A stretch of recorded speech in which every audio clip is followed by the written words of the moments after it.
What's good? What's good? What's good? This is RawTruth Media giving you the raw content that you deservedly need. Please like, share this video.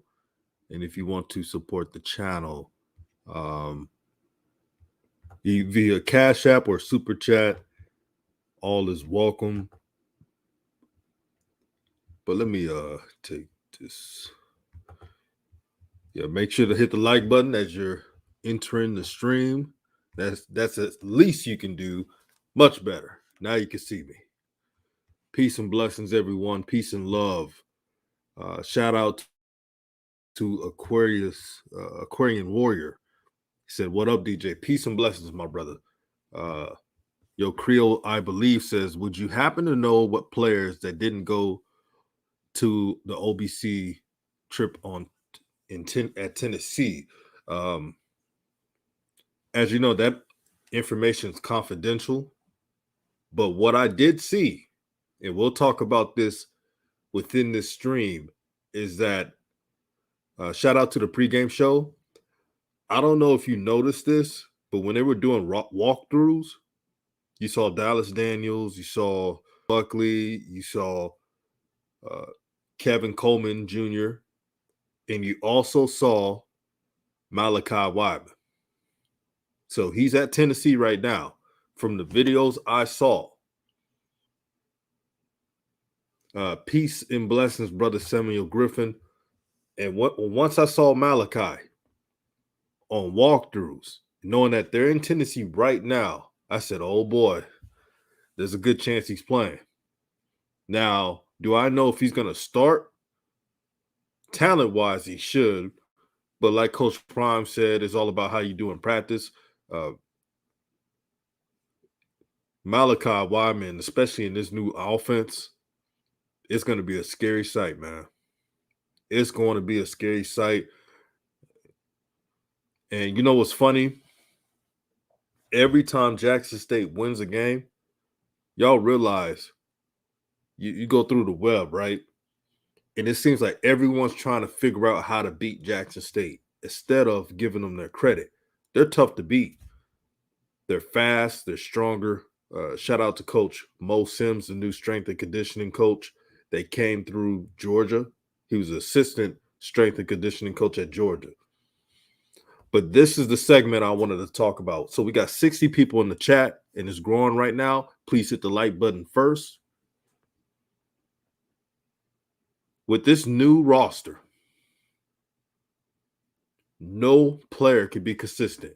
I repeat, with this new roster, no player can be inconsistent.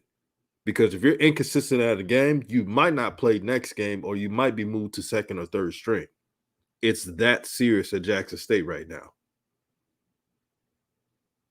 You can't have an off game at Jackson State. So if you're giving up plays, if you're not sticking to your assignment, you may not play the next game. The next game after Tennessee State is Grambling.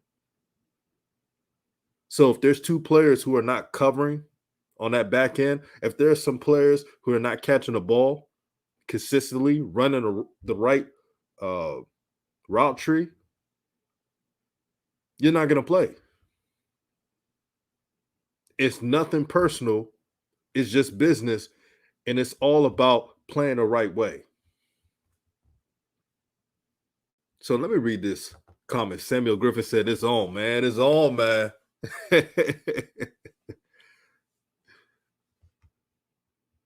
How many of you watched Training Day? Remember Denzel's character when he had the weapon, right? And I'm not going to use the G word. I don't want to get flagged. And he said, my trigger finger don't miss.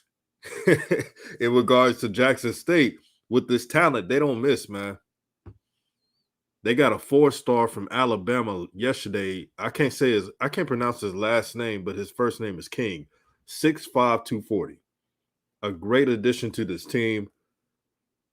Malachi Wideman made the travel team. If he's going to start or second string, that's up for debate. We all know how good he is. He's very talented. I'm just glad he made it to Tennessee. The pregame show, again, shout out to them, when I watched that latest video, he was in the wide receiver walkthrough. Jerome says, with those DBs at Tennessee State, I expect 350 from Shadir. Weather isn't an issue. But Shadir, all he has to do is continue doing what he's doing, not rush into the process, knowing that it's they're gonna try to play some cloud defense, not trying to get beat deep. And if Malachi Wideman is starting, where his talent suggests, of course, you know that Tennessee State's defensive backs are going to scoop back. So if they're going to do that, dink and dunk them to death. Because FAMU tried to do that, and you saw it didn't work. FAMU was trying to give Jackson State so much space, and they didn't even blitz enough.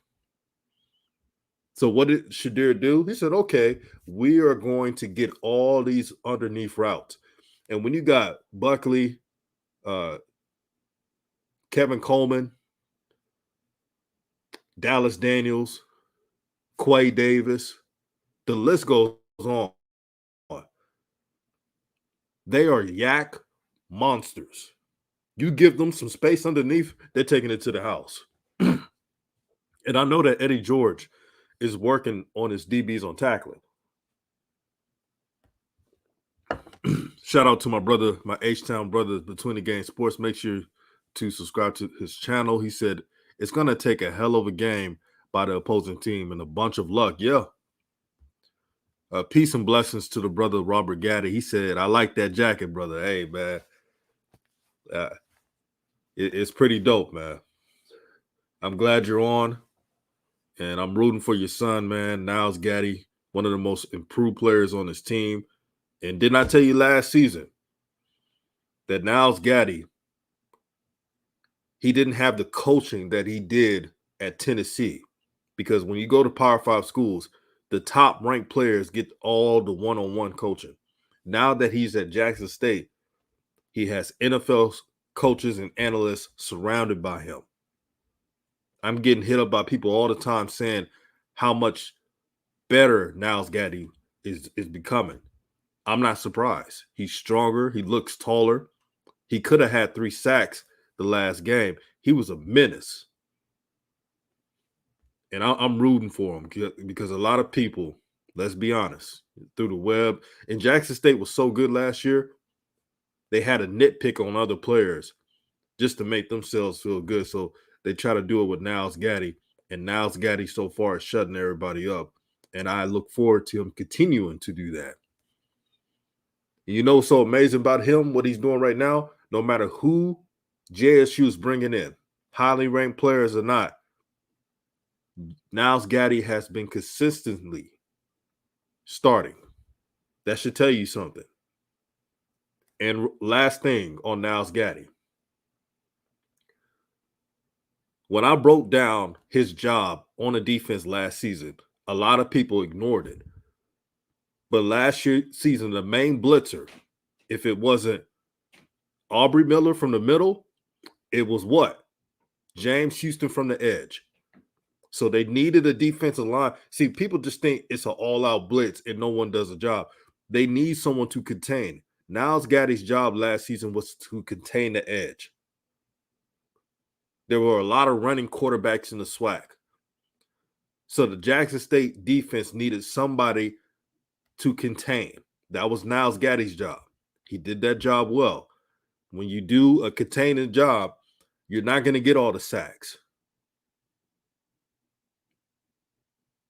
Did not tell you this. Now, fast forward. Now his role is better and more responsibility. You see more production.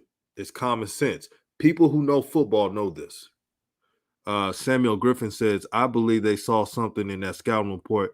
JSU will have an explosive game. Yeah, they pulling all the tools out for this game.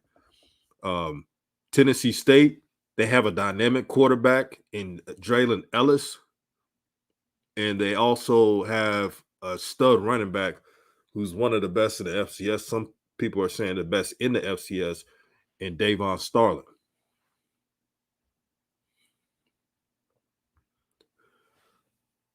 Nato Jenko says, is Travis Hunter playing tomorrow? Yeah. Unless something changes, he's playing tomorrow. Now, will he be playing receiver? I don't know. We'll wait and see on that. JG Jones says, is Wideman playing? He made it to Tennessee, and he was on walkthroughs. If he's starting a second string, we have to wait and see. But he is in Tennessee with the team. So that's a great sign. I'll be surprised if Malachi Wideman doesn't start.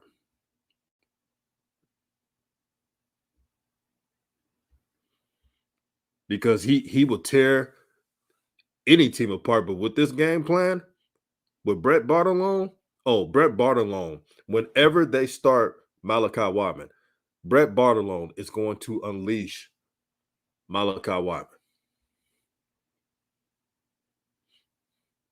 But I want to let y'all know about something. When it comes to investigating, looking at the game within the game, the details, it's all in the videos. So anybody that posts a video of Jackson State's walkthrough, everything, pregame meal, everything, it's all videotape. So you're able to see the details if you look closely. And when I saw Malachi Wideman through walkthroughs, I said, oh yeah, he's in Tennessee, number one. Number two, he's participating in walkthroughs, and you see Dallas Daniels and everybody else there. So common sense will tell you he's either starting or second string for that game. It's all in the details. It's not difficult. If you really watch the details, you'll see all the intricacies. It's all in video. And the good thing about YouTube and Instagram, you can slow down the video and watch in slow motion to see, okay, who's out there. That's all you have to do. I'm just giving y'all gems, man. They may hate. I'm giving y'all some gems, man. That's how the game goes.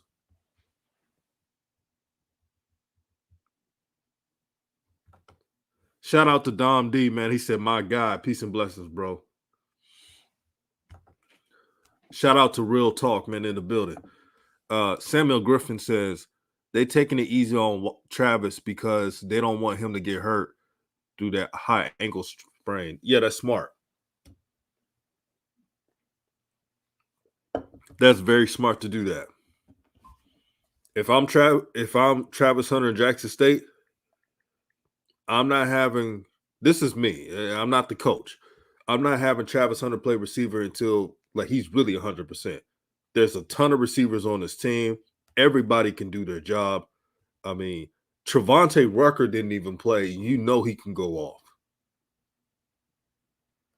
Jackson State's wide receiver core has 12 deep at receiver. The third string wide receiver can start for any, and I'm very serious right now. To the Jackson State fans who knows this team well, the third string wide receiving core for Jackson State can start for any team in the SWAC. Bar none. Samuel Griffin says, don't be surprised if you see more Savion Wilkinson at the running back position. He's the key here. When I was breaking down film with the OG coaches behind the scenes, y'all know who y'all are. Salute to y'all. We noticed that Jackson State will run power plays with Santee Marshall. And we know that Santee Marshall has heart. We get that. He's a fan favorite. But I'm going to need some power backs in that middle. Because if they keep doing Santee Marshall in the middle, running against those big old D tackles for Tennessee State, they're not going to go anywhere. Savion Wilkinson is a key factor in the run game. He had 5 yards per carry, and he didn't even lead the team in touches. Santee did. So I believe, I hope Jackson State can continue to do running back by community, but using more Savion Wilkinson. Savion Wilkinson and Martin. And if you want to do your pass plays out the backfield, Santee. Simplify the running game. Because I saw against FAMU. FAMU actually made some stops uh, in the run game when they was trying to run, and y'all know what I'm talking about. Santee and the counter run plays in between the tackles, it didn't go anywhere. When Santee ran outside, he had plays. Real talk, peace and blessings, my brother. I want to thank you for the $5 super chat to help this channel grow. He said, in my opinion, Shadir Sanders Heisman Trophy first round draft pick chances. Thanks. Um, they're never going to do it this year because they're already downplaying the competition in the SWAC. Look at the narratives they're doing. I'm just giving y'all the reality. And we have people within our community downplaying it. So when you have people in our community downplaying it, they don't want anyone in whether it's the MEAC, SWAC, or whatever conference to ever win a Heisman. That's just how it goes. That's my honest opinion. As for first round pick, I still got to see more from Shadir, but it's too early. You know what I mean? He's a sophomore. We got to wait a bit. It takes a lot for a quarterback to win a Heisman in the FCS. Remember McNair back in the mid 90s? He had a total of 6,000 yards passing and running. He was in magazines and everything. He had marquee games. He carried Alcorn. It's very tough. I'm just happy to see that Shadir Sanders has the talent. Yeah, David Farr, it's the crab in the barrel mentality. Since there's so much crab in the barrel mentality and no one rooting for each other, they're not supporting anybody to make history. Don't expect a Heisman in the FCS for a long time, especially for HBCUs, just because of that mentality. I wish we lived in a world where we root for others uh, to exceed different ways and get awards, but we're living in a society that we're putting down our own, so that they're never going to do that. Like Daryl Smith said, Daryl Smith put it right on the money. Rules have changed since Steve McNair. That's why they got the Jerry Rice Award for freshmen. That's why they got the Walter Payton Award. They did these awards to tell everybody in the FCS, small schools, especially HBCUs, we're not putting anybody in the Heisman race from the FCS anymore. They're silently telling you this. It's sad truth. Yeah, David Parr, sad truth, but that's the truth, though. Let me go back. Robert Gaddy says, I appreciate that, brother. Blessings to you, man. Blessings to you, man. Shout out to all the fathers. Shout out to all the football fathers out there. And I know what talent is. And Niles Gaddy has talent. Like Randall Thomas said, did you see Gaddy in coverage? Excellent in coverage. I'm trying to tell them about Gaddy, man. They keep sleeping on him all they want, but the brother's a real deal. Yeah, he was good in coverage. Yeah, his coverage was amazing. One thing to put out there, don't expect Jackson State to play the same defense.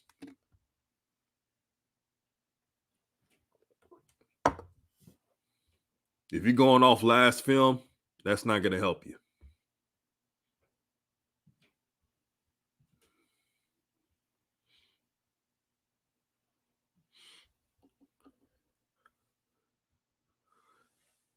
Invest Crypto says, what time is the game, bro? So on my end, I'm living in Pacific time right now. It's 11 a.m. Pacific. So that will be 1 p.m. Eastern. And no, let me see, not 1 p.m. Eastern. Let me see. 11 a.m. 2 p.m.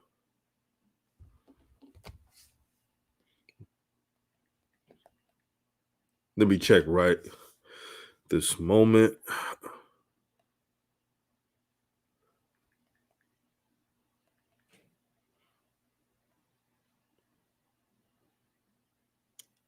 Yeah, 1 p.m. Eastern time.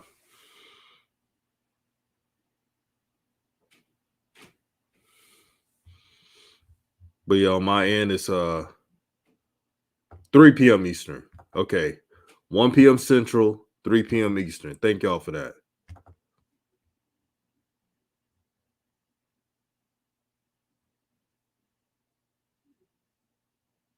Wait, never mind. Correction. I'm looking at the wrong game. I was looking at Grambling because I'm going to the Grambling State game. Correction. So it's, let me check right now.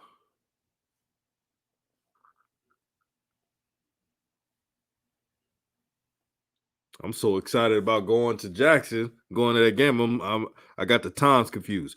So it's 4 p.m. Pacific time, 6 o'clock Central, 7 p.m. Eastern. I repeat, the Jackson State Tennessee State game is 4 p.m. Pacific time, 6 p.m. Central, 7 p.m. Eastern. Mark it on your calendars. And for the weather information, cloudiness and thunderstorm in the afternoon, close to noontime. So around that game, it'll be a little bit wet, but it should be over. 6 p.m. Central.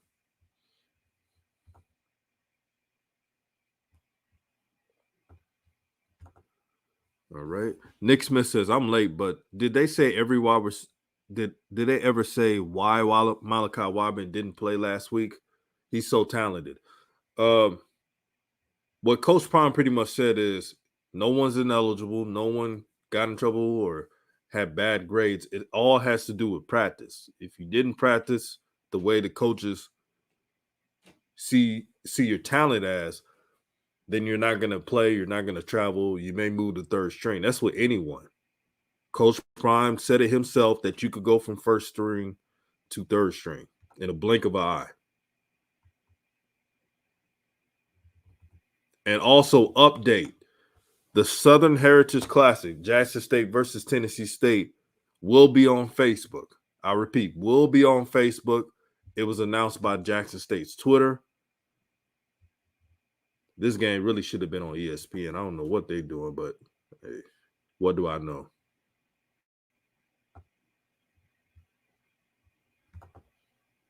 Yeah, that was a good play by Gaddy, man. When he dropped to the flat, didn't lose any any leverage with his feet, man. Now I'm telling you, Niles Gaddy right now, he's a Swiss Army, what you call Swiss Army knife in football. The Blue Bloods, peace and blessings, brother. He said that it's not on ESPN Plus. The Southern Heritage Classic is streaming through YouTube as well as Facebook. And again, Jackson State's football team tweeted it out not too long ago.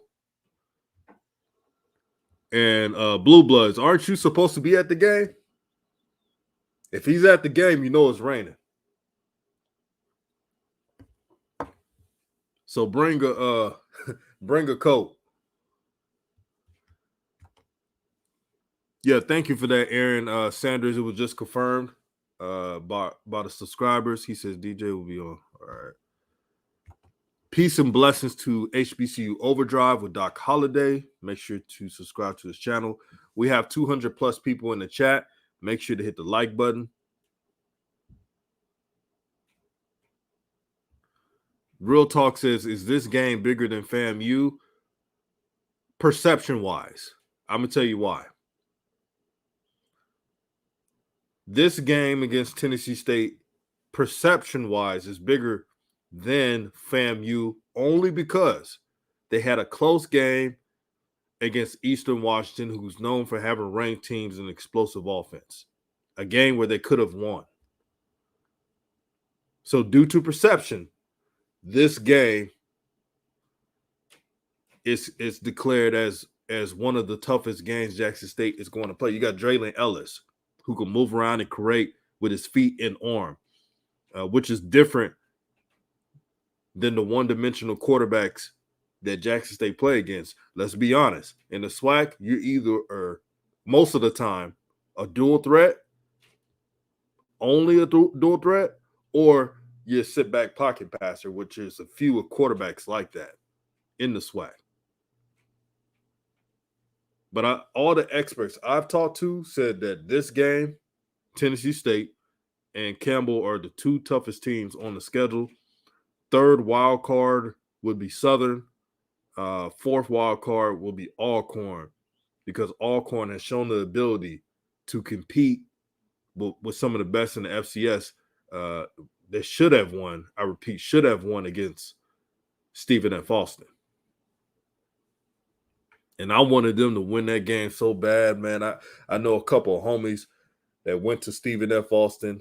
They are proud lumberjacks, and they like, man, we about to whoop the SWACs. You know what? They was telling me that whole time, and Alcorn almost pulled it off.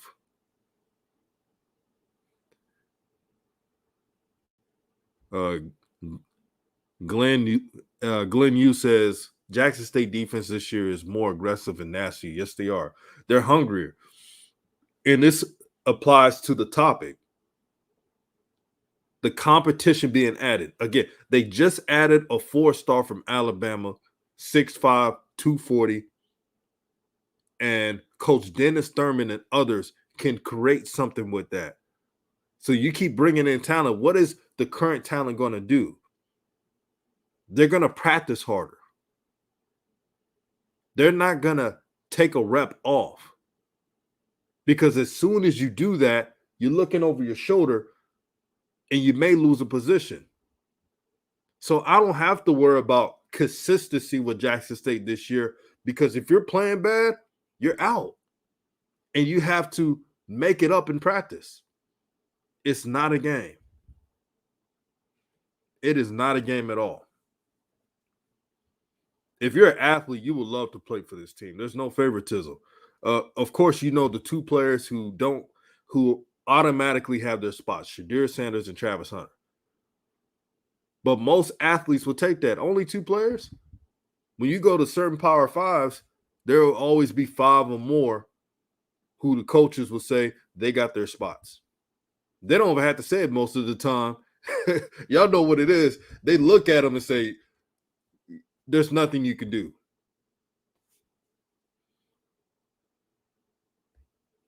I truly believe that, man. When you had Nugget coming off the bench. You know, Nugget supposed to start, but Nugget's one of the best DBs in the FCS, in my opinion. You got him coming off the bench. You got Tavion Beasley, Kendrick Wiggins. I mean, you could rotate any of them, and they'll hold their job well.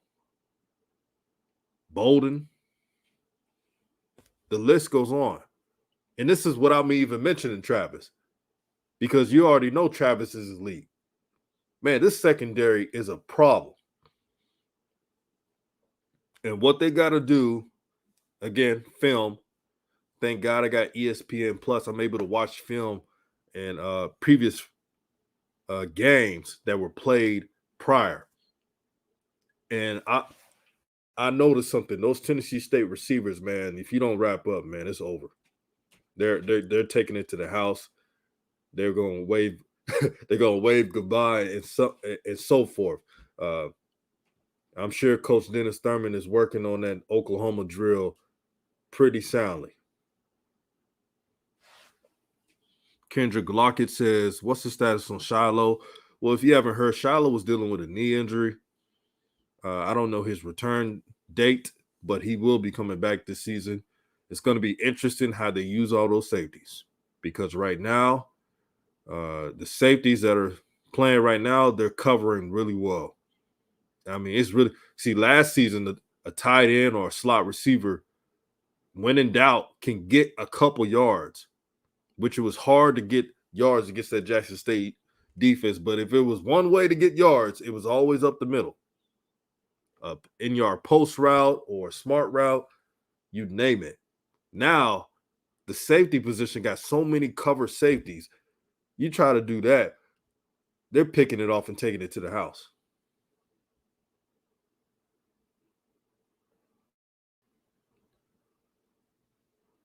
We got 230 people in the chat. Please hit the like button. Share this video throughout all social media platforms. Peace and love to everyone. Maurice Perryman says this will be on JSU's Facebook page. or the Southern Heritage Classic page, both as well as YouTube. It's been confirmed by Jackson State's Twitter account.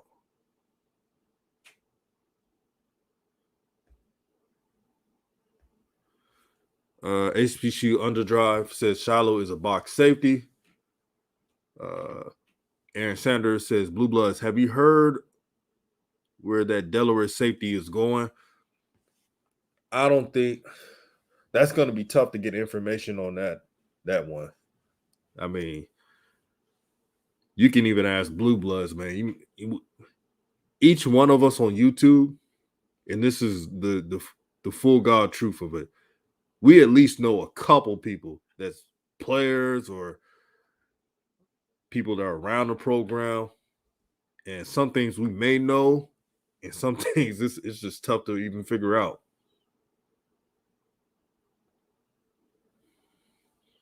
I'm still trying to figure out where that safety is going, man. Underrated comment today, right there. I like the utilization of JSU's tight end play. Yeah, it's really helping the offense. And you see how fast Jency Riley is as a tight end. He had one catch in that game, and he had significant yards off that one play. And that was only one attempt. So the tight ends are definitely going to help, especially if these offenses try to take away the deep ball. If these teams want to be conservative and not want to get, beat over the top, that's okay. Take what the defense is giving you. That's gonna help Shadir's completion percentages right there. So they could keep doing it.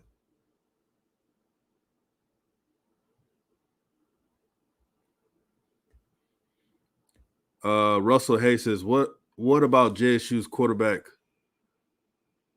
2 and you talking about the second string quarterback? I think JP Adrande, the transfer from Ohio State, I think he's pretty good. He's serviceable. He has a solid arm, good height, good strength. And if anything happens, God forbid, you know what he's capable of doing. But the great thing about JSU, they have the defense, they have the receivers.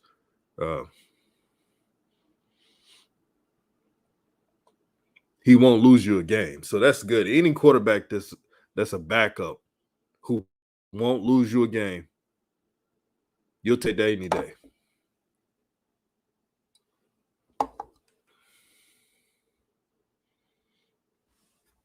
Samuel Griffin says, I saw him say he was cleared to play Shiloh. Interesting. Is he playing in this game?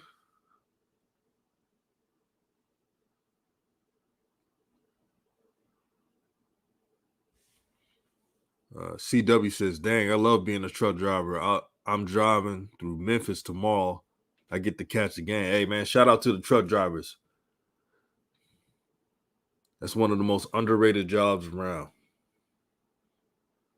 Get paid good money, get per diem.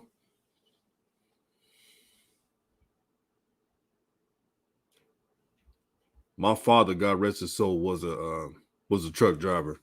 He used to be a truck driver for Interstate Batteries.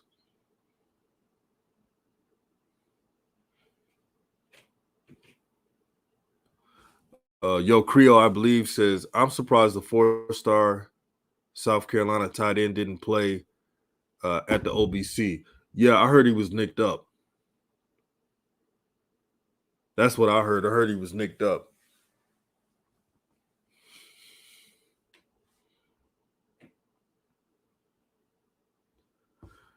Sonic Boom C98 says, a great move by this Southern Heritage Classics to stream the game.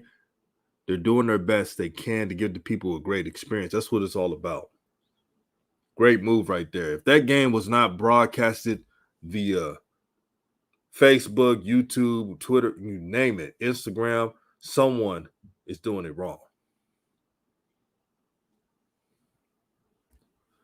S-Class Entertainment in the building. Peace and blessings, my brother. He says, go TSU. Hey, you got to rep your school, man. Where my JSU fans at? Where my Tennessee State fans at? Yeah, y'all got to rep y'all school, man. Now, I want to ask the JSU fans this. Be honest with me. How many points do you see Jackson State giving up against Tennessee State?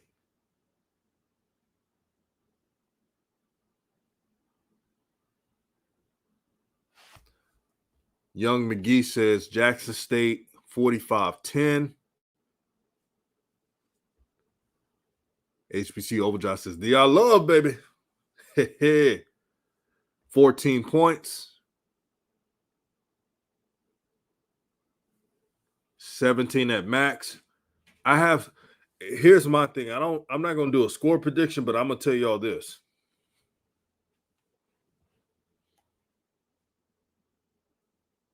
I have too much respect for Jackson State's defense to say they're going to give up 25 or more points per game against anyone on that schedule.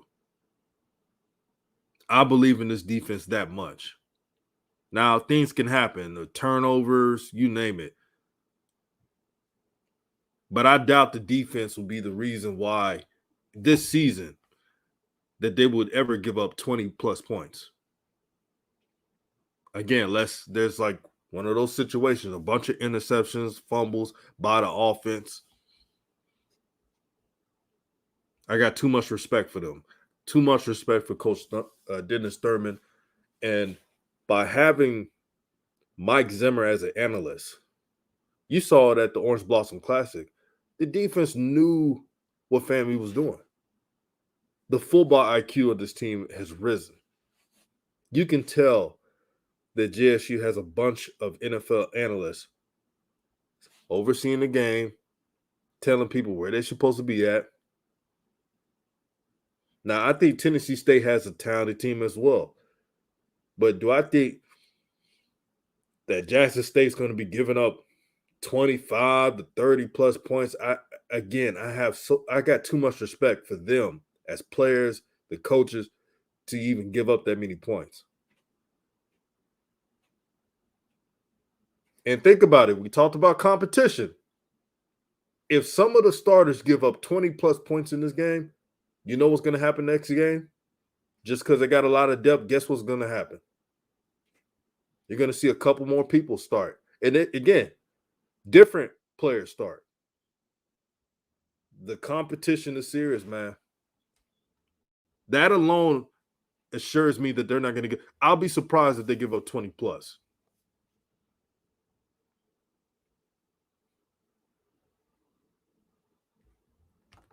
That score, I seen one of the most realistic scores right there. 36-13.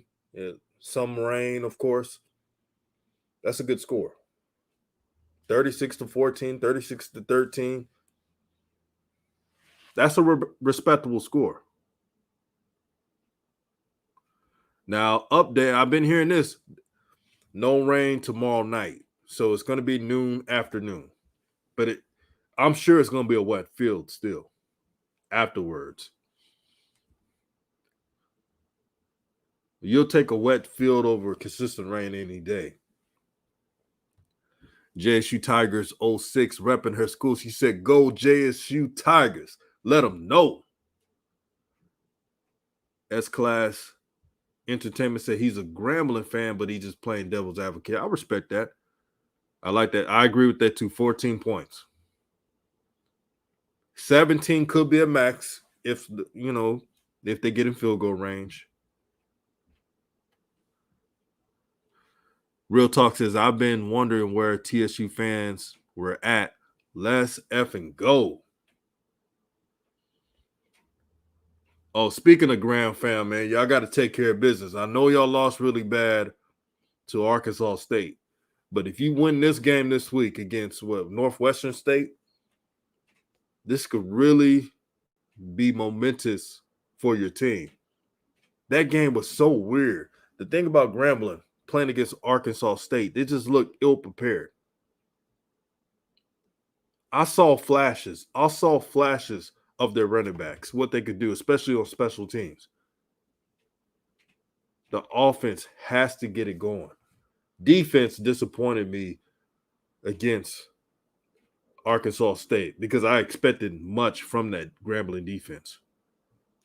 Defense was not the problem last season, as we all know. Douglas Lamb has a prediction of 42-10.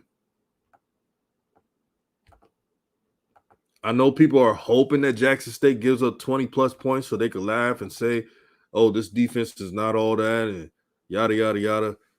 But, Aubrey Miller and those brothers out there, man, they got too much pride, man. That they're not only playing to win, they're playing to keep their spot the whole season. Imagine being a starter for Jackson State. If you do your job, your position is good. It sounds easy, but it's not.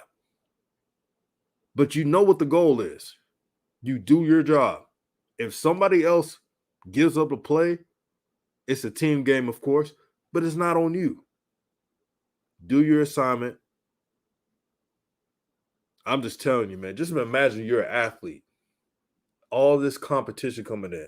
You know what it's going to make you do? It's going to make you be a film junkie.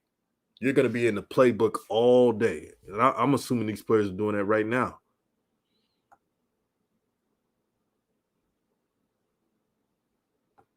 Roosevelt Greenwood's at 14. Sonic Boom C98 says, I think this might be like last year's team where teams can't score 21 on them, and they're even better. Yeah, salute to Coach Prime, man. Kendrick Lockett, you're spot on. He says salute to Deion Sanders Jr., his son, of course, for providing the behind-the-scenes exclusive footage as well. The answers are right there.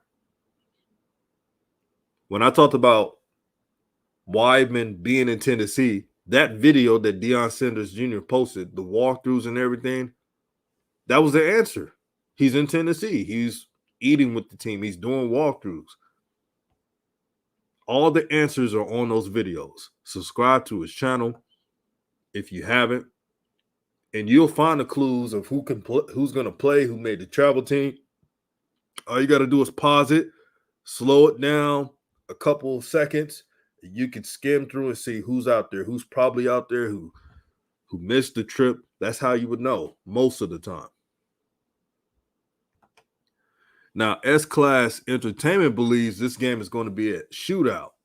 Man, if it's a shootout, man, that would be interesting.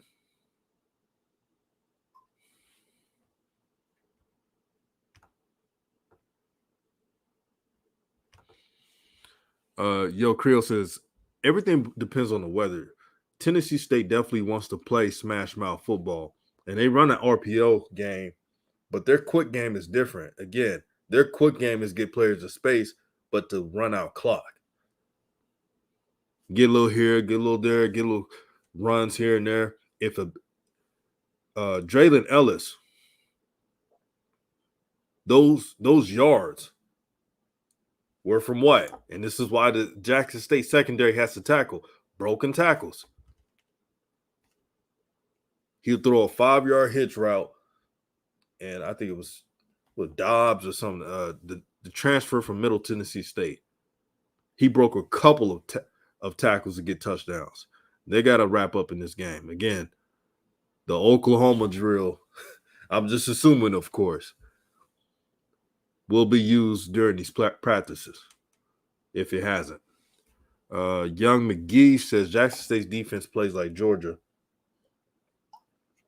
And he means of the FCS. So I don't need people overreacting. Y'all know how some people are. They're not Georgia. No one's saying they're Georgia, but in the FCS level.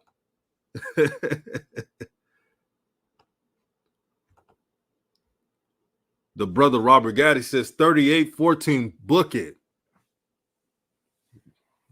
Man, I think people keep underestimating this defense. And this is how bad it's gotten. Remember, before Jackson State played FAMU, What were people saying? Oh, Jackson State about to give us some yards. Oh, Moosa's about to tear them up. Now, after the game, well, FAMU doesn't have enough talent. Really? So they don't have athletes on their team all of a sudden? Or FAMU's just not good. Okay, so if FAMU wins the rest of their games on their schedule, they're not that good now? What is it?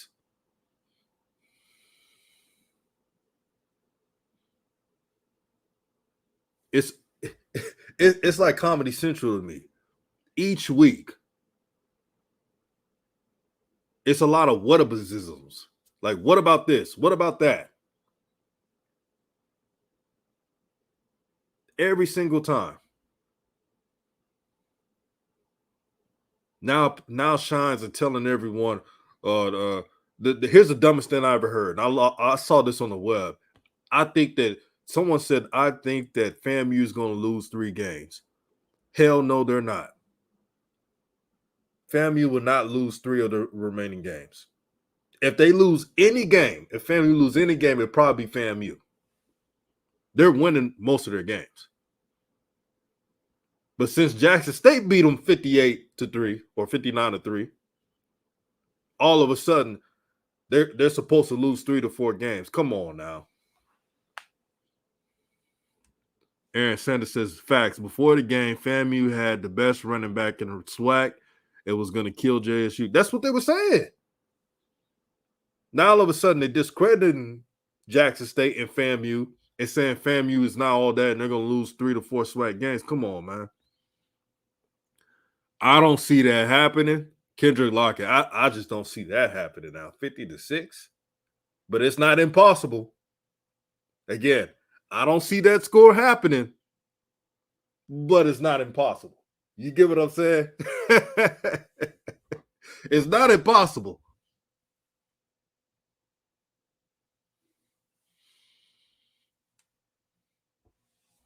But with a wet field, I don't think it's going to be raining constantly because that's going to be after. But with a wet field, that score prediction that brother Robert Gaddy posted 38-14, that's realistic, or 38-17.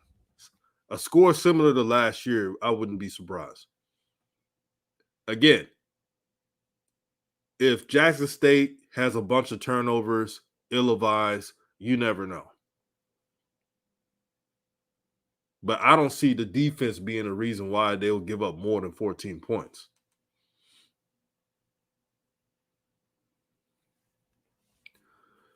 Sonic Boom 90 C98 says if TSU makes mistakes, it will be out of hand like last year. One thing Texas, Tennessee State, I know it was raining against Eastern Washington, but man, it was a lot of fumbles. It was a lot of fumbles. They better hold on to the ball in this game. Now, the J-State Way says that it's going to be a 41-15 game. Now, we're almost to 300 people in the chat. Make sure it's up to 300 likes. Peace and blessings, peace and love to everyone in the chat, man.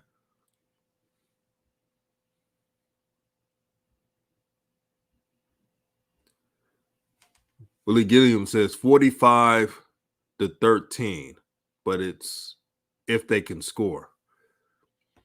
And you know what? No one's saying that Tennessee State don't have weapons. Their receivers are really good. Their running back, Devon Starling, is a beast. I've seen many of JSU fans say that Devon Starling is the best, one of the best, or the best running back. But it takes a team. It takes what you call the first 22, offense and defense, 11 on 11. That's what it takes to win it. Football is a team game. This is not basketball. And to point out,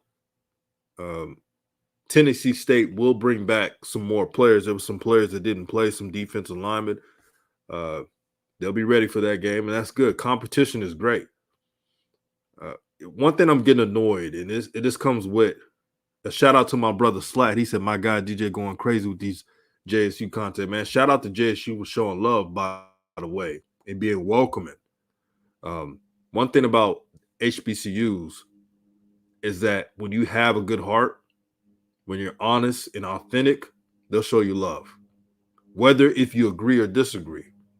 And that's what it's supposed to be about.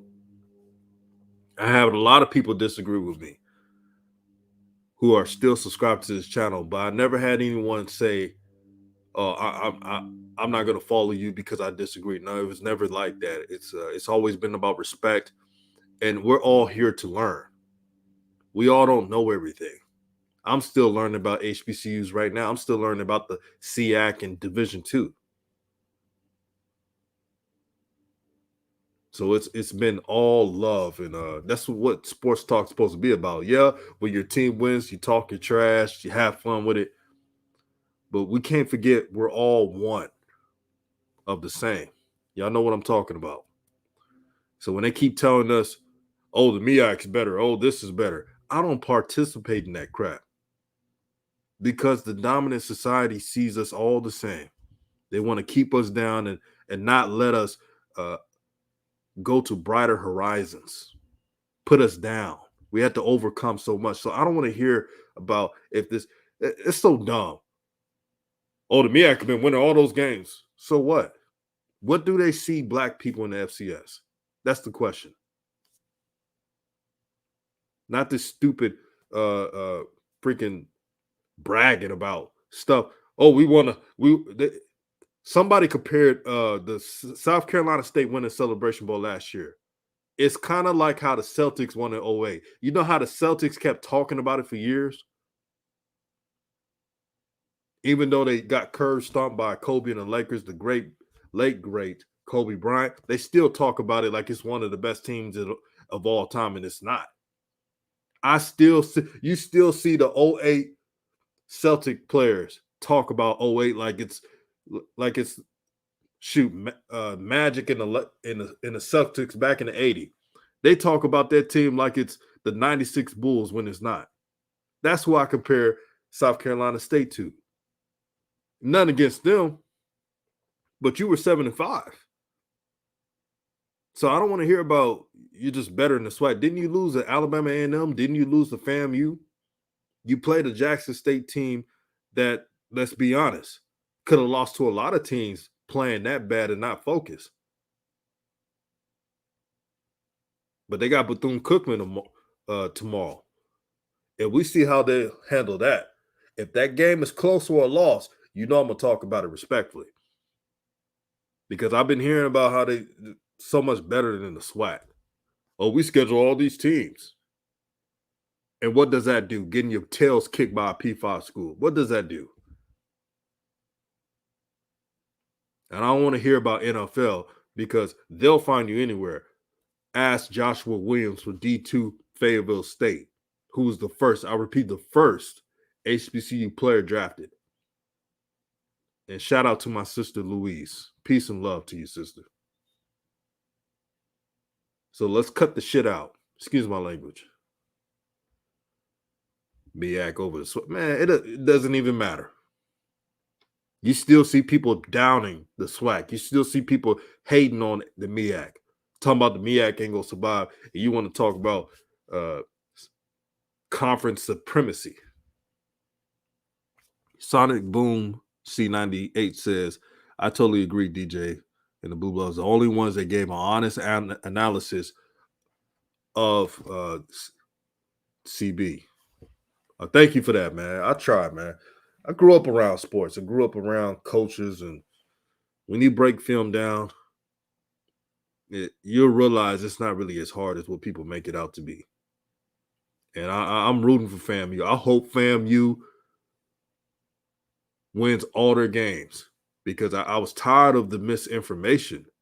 All of a sudden, people saying FAMU doesn't have no talent. I said, that wasn't what was talked about after that UNC game. But I guess since Jackson State won, this is how the game within the game goes. I see how it goes. I'm not fooled by it. Aaron Sanders says, DJ facts. South Carolina won fair and square, but they act like they didn't lose to FAMU. They did lose to FAMU. Yep. They lost to Alabama A&M. So they're 1-2 against the SWAC. And it's not even a competition to me. It's just stupid. Now the SWAC does need to win this next Celebration Bowl, only just to shut some people up, to be honest with you. But it's nothing against the South Carolina fans, man. It's really outsiders. The outsiders came in, had made it to where it's like, whether it's Facebook groups, Twitter, they made it so worse and toxic. We can't even kick it and just enjoy sports like we used to, because it's a bunch of agendas. Arthur Wilson says, goalpost is always moving for us. Yep, every time. And if Jackson State wins big in this game, they're going to do it again. Let's say Jackson State, hypothetically, let's say Jackson State wins the Tennessee State matchup, the Southern Blossom Classic. The Southern Heritage Classic game. Let's say they won a score of 40-20. You know what the Shines are going to say? They're going to say, Jackson State gave up 40 points. Their defense not as good. But let's say the game is like this. The defense only gave up 2 touchdowns, but they gave up long field goals, 2 of them, which equals to 20 points. But obviously we'll claim it as bad defense. That's what they're going to do. I'm giving you the playbook.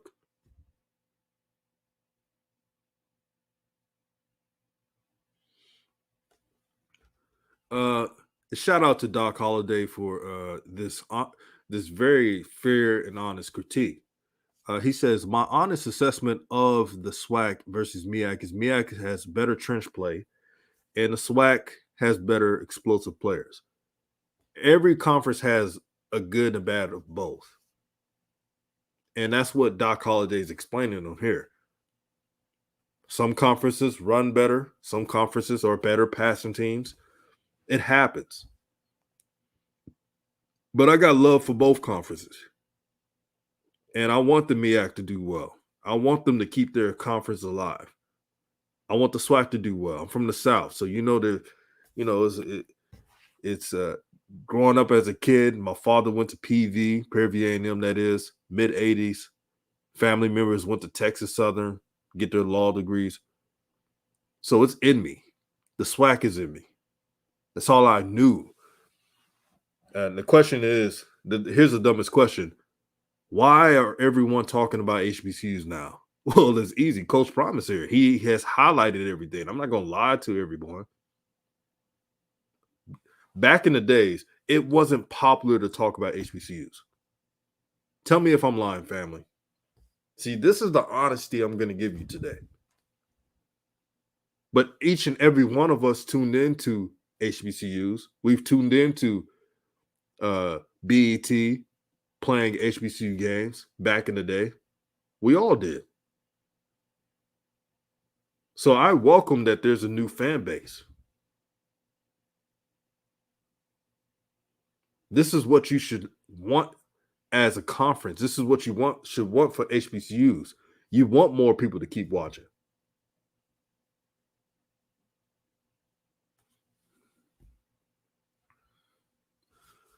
Darren Hayes says this is prime definition when they have to say it this is prime definition when they say it, be your own kind. Yep. HBC Overdrive said, you telling the truth. Yeah. We've all watched, man. I remember there was one, my fondest memory when I was very young. Jackson State had a explosive team. I think they were playing like Southern or something. Southern had those, the 2000s, had those like darker blue helmets. Tell me if you remember that. They're now baby blue now, but they had a darker blue helmet. And Jackson State had like an air raid team. It seemed like spread out team. That 2000 team was explosive. Now that I'm older, I did my research and understand why that Jackson State team was really great. They had 2 first-round draft picks. There was a lot of talent back there. But we all grew up on watching the SWAC, man. We were so hipped on BET, man. After we watched the music videos, they'll play college football. It was a fun time.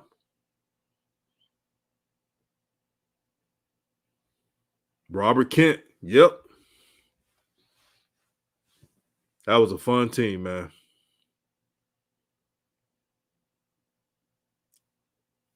A pro team.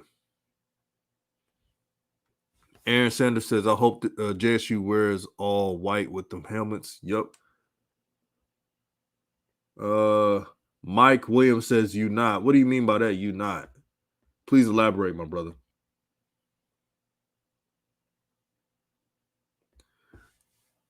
Deidre Young, peace and blessings, my sister. She says the game will be streamed for free on YouTube and Facebook. Go to Southern Heritage Classic YouTube page. Yep. Mike Williams says, you're not Superman. Well, of course. Why would anybody want to be a Superman? Why would anybody want to seem like they're perfect? I'll be the first one to tell everyone I'm not perfect.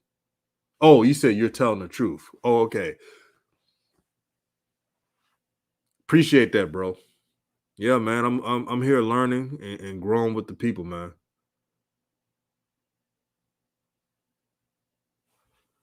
Oh, HBCU Overdrive, will do, bro.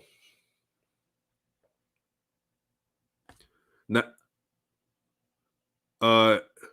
yeah, I'll message you on Twitter. Doc Holliday. Antoine Walden says, I think JSU wins by 4 touchdowns.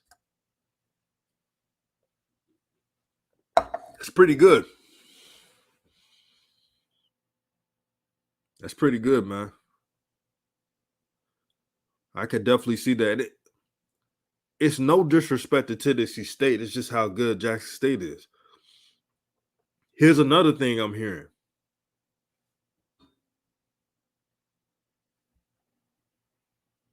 Okay. Now it makes sense. He said Aaron Sanders says Robert Kent was called Superman. Thanks for the clarification. That's Robert Kent, nicknamed Superman. Sylvester Morris was Eastback, who got drafted in the second round to the Chiefs. Robert Kent was throwing at him that thing.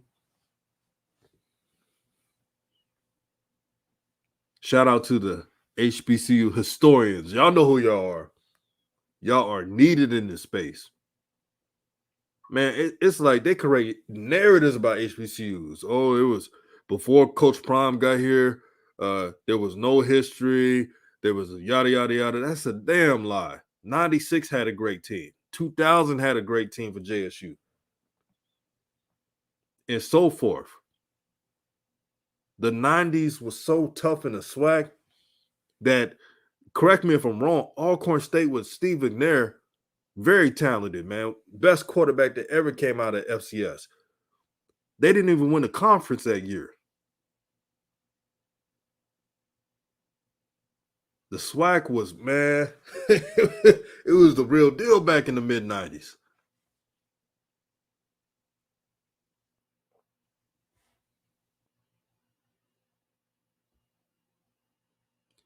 Joey Jackson says, what if Jackson State would have won a Celebration Bowl last year?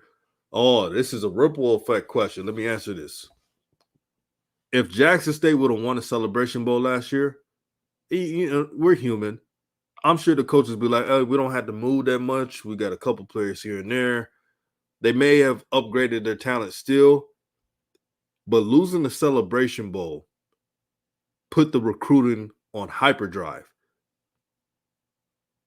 Because Coach Prime told every coach, remember, he had interviews about this. I'm leaving you responsible in adding talent. So add whoever you want to add. So they went into the portal and really just took it seriously. I truly believe if Jackson State didn't lose the Celebration Bowl, I wish they would have won, but if they didn't lose the Celebration Bowl, most of the talent on that offensive line you see probably wouldn't be there. This is what I think. Because it forced Jackson State to address all their weaknesses.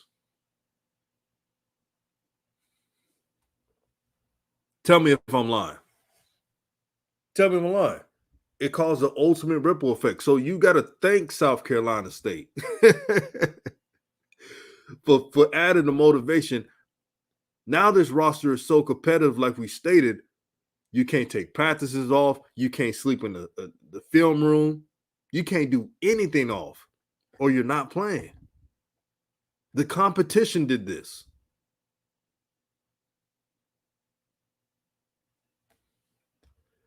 JSU Tiger says Mark Washington was a quarterback for the fall to the 1999 team. Sylvester Morris and Rashad Anderson was drafted in the first round, spring of 2000 draft.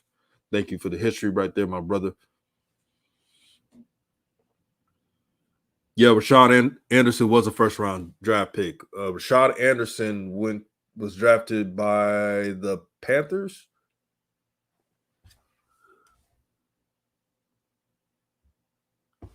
Sonic Boom 98 C98 says, I somewhat agree with RawTruth, but I still feel like Prime wanted to replace some of those. I think a lot of people are ready to get to the offseason, fix our weaknesses. You know what? You're not far off, bro. You're not far off at all. Y'all see that right there? This is how brothers should communicate. Sonic Boom C98, who I have a lot of respect for, knows about the SWAC and all HBCUs. Disagreed with something I said, but you see, he's not putting down he has his own way of thinking, and it's all respected. Appreciate that, man. And you do have a point. Because Coach Prime, you know what, Sonic Boom C98? You have a point on that one. Coach Prime, even throughout the season, was talking about you can be replaced. He was saying that during the season. So there's truth to that.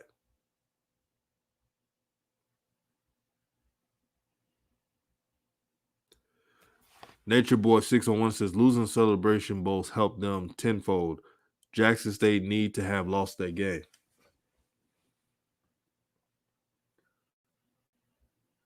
Here's a good comment right there. DJ Raw, what do you think about Jackson State being ranked number 1 ahead of North Dakota State? Oh, you're talking about that one poll? Hey. here's a reaction that some may laugh at, but hey, I wasn't mad at all. But do I think North Dakota State's number 1?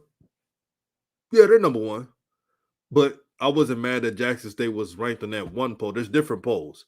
So there was one poll that ranked Jackson State number 1, and I laughed at it because I knew people were going to have an overreaction of it. I knew they were going to have an overreaction for it. Now, you talk to even most Jackson State fans, they'll tell you North Dakota State's number 1. And really, North Dakota State is a FBS team, in my opinion, playing in FCS. Their state supports their school. But that was just a fan poll. That wasn't a legit poll. Like Vaughn said, they aren't ranked number 1. They're not ranked number 1 in the legit polls. That was just another one of those alternate polls. But I did see a couple of rankings that were on point. One of the rankings where they had Jackson State number 9, that's respectable. Starting out. Now, I did see a poll that had Jackson State ranked 13th. Come on now. And I saw another poll where Jackson State was ranked 15th. That was disrespectful. But it is how it is.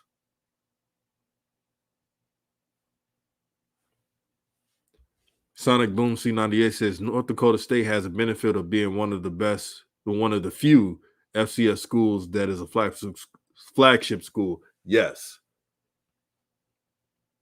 A great benefit.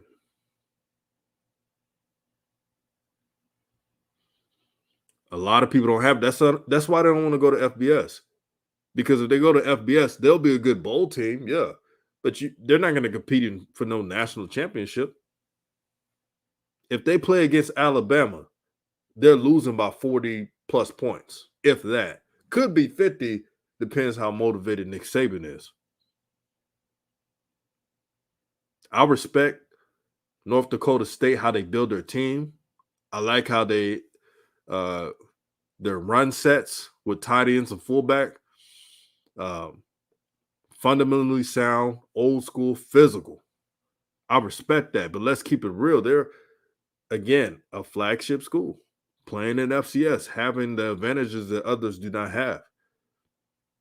And I keep hearing this excuse that, oh, they didn't get invited. Man, if North Dakota State today said we're gonna go to the FBS, we're gonna miss a year, we're gonna gain 85 scholarships, and then we're gonna go into the FBS. There'll be the Mountain West calling for them. There'll be Conference USA calling for them. Come on, man. They know if you add the North Dakota market, I know it's a state that doesn't have much. It's not like Texas, it's not like Florida, but still, it's a own state. It's just like when Wyoming was added in the 90s. It'd be no different. But the difference is North Dakota State has one more than Wyoming. So they would definitely get invited. They just had to put their name in the hat. That's all they got to do. I would never believe that North Dakota State would not be invited if they just said they're going to go to FBS. Never. I'm a little bit too smart for that. Flagship school, resources, state supports you. Fan base willing to travel. When they play in the FCS championship game, the North Dakota State fans travel far and wide from North Dakota to Texas. Not flying there. Most of them drive from North Dakota to Texas. So what does that tell you? Attractive position. An attractive school for the FBS. That's all up to North Dakota State.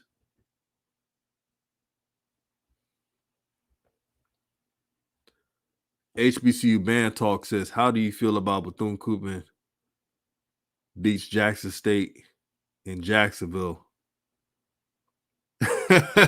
Man, if Jackson State loses Bethune-Cookman, I don't know what to say. Jalen Jones improved. The receivers are fast, but come on, man. We're really going to disrespect Jackson State again? Did you not see what they have? We got to use common sense, man. Now, I'll say this about Bethune-Cookman. If they beat South Carolina State, or if it's a close game, but I don't really like moral victories. I'm gonna let y'all know right now. But if they beat them, I will make a live show breaking down the game. I'm gonna do it anyway, either or. But I'm gonna really give you your props and respect. I believe that Bethune-Cookman's improved. They're gonna win more than 2 games. I guarantee that. But to beat Jackson State, I mean, that's a different animal. Darren Hayes says offensive coordinator, JSU that is the real MVP. Yeah, he's like a freaking brainiac. He does the opposite what the defensive coordinator thinks they're going to do. Oh, we're going to take away the pass. Okay, we're going to create unique concept routes and versatile running plays based on the defense, what they're giving up. So if you can't even give an inch of space to this new revamped Jackson State offense. They'll find a way to score. Oh, yeah. Bartolone. Yeah, Mike Leach did put in a favor for that. Yeah, that's the story. The story is Coach Prominence Connections. He called Mike Leach. He said, we run an air raid, but I want an air raid that's balanced, that implements more tight ends, runs, etc. And I'm just assuming, right? And I'm sure Mike Leach was saying to him, I have somebody for you. Brett Bartolone, Nevada. He's an assistant. but he's very smart. He used to be a player at Washington State when he was coaching there, and ding, ding, ding, they hired him. Best move yet. That and hiring Coach Mo Sims from Georgia. Top moves, staff moves, and don't forget Mike Zimmer. Oh, definitely. Those three moves are the reason why you see Jackson State so dominant right now, so far. Carlos says, if Bob would not have sold BET, things would have been better. We would have had two generations watching Alcorn and Jackson State on TV, man. What could have been? What could have been, man.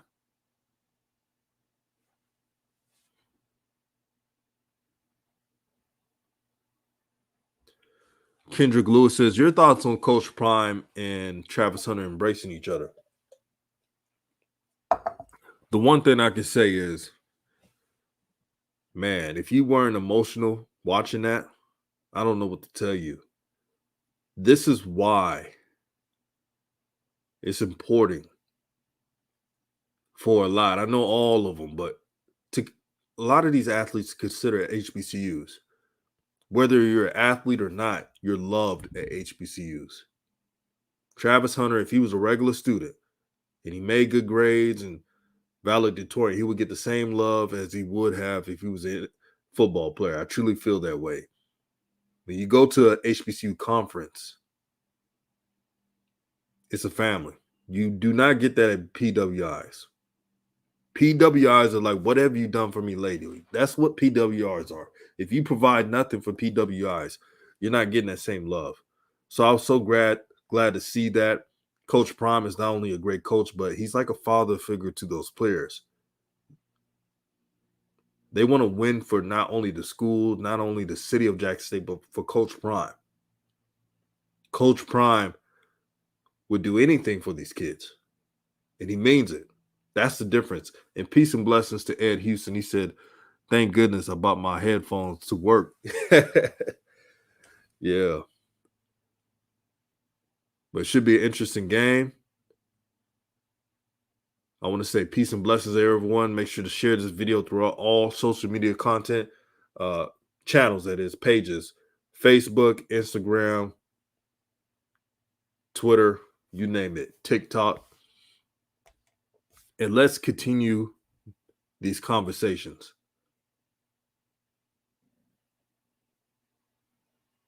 Let's continue it. Peace and love. And before I go,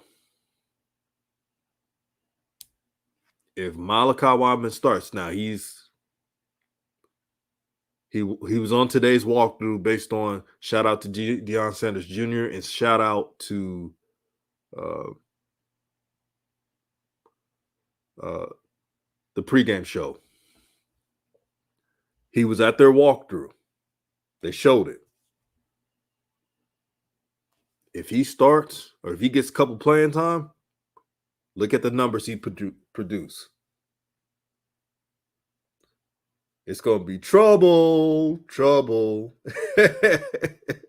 Shout out to the late, great Bernie Mac, man. There's going to be trouble in this mug, man. Like, who can stop that? I don't care what defense these FCS teams do. You cannot stop Malachi Wideman, especially if he's going.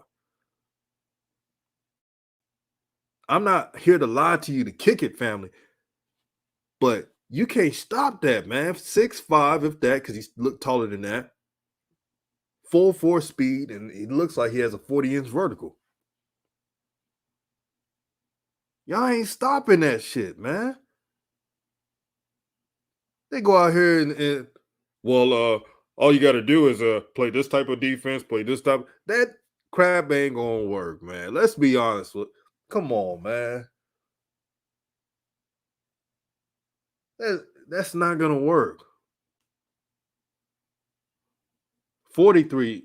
Thank you for that, Aaron says 43-inch vertical. Godly. You saw Shane Hooks get a touchdown over BJ Bowler, and he's one of the top corners in the FCS, HBCUs. And picture Malachi Wideman, talent-wise. He's more explosive than that.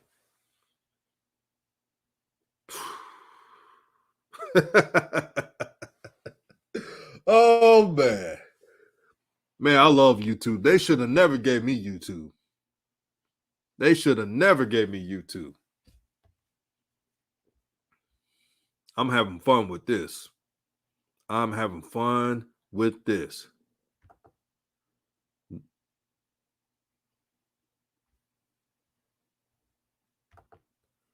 Let me read some comments before I leave. He said, "Be Fresh says they think they're going to see what they saw last week. We got receivers for every defense. Yeah. Oh, we got the film on Jackson State. Please. Good luck. Yeah, Quay Davis ain't even show what he can fully do yet. Just wait until you watch what he does."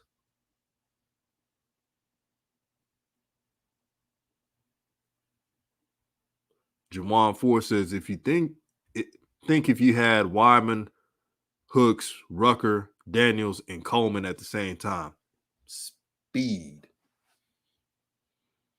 Bombs over B.O.B. Bombs over Baghdad. B.O.B. Shout out to my brother Hoop Jargon. Says, salute to you, DJ. Subscribe to his channel, Hoop Jargon Media Network. All right, I'm about to roll. It's been a great stream.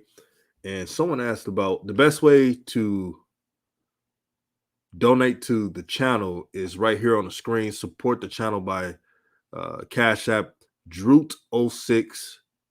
Droot06. So that's the Cash App right there. Let me see who asked that. Right there, Kendrick Lockett, man. Droot06. I'm about to be in Jackson State this next weekend. Gonna see Ken and the brothers, Zoe, everyone out there, man. It's gonna be a good time. I haven't been in the city of Jackson in a long time, man. So it's gonna be fun, man. I can't wait. And I know people got them water jokes, man. Save it. I'm still going to Jackson State. I'm still going to the city of Jackson. Instead of talking mess about the city of Jackson, how about you, and that's anybody, how about you give back? How about you do that? Salute to the city of Jackson. Salute to Jackson State. Salute to all HBCUs, man. We're doing our thing. And as content creators, it's all love here. And I'm out.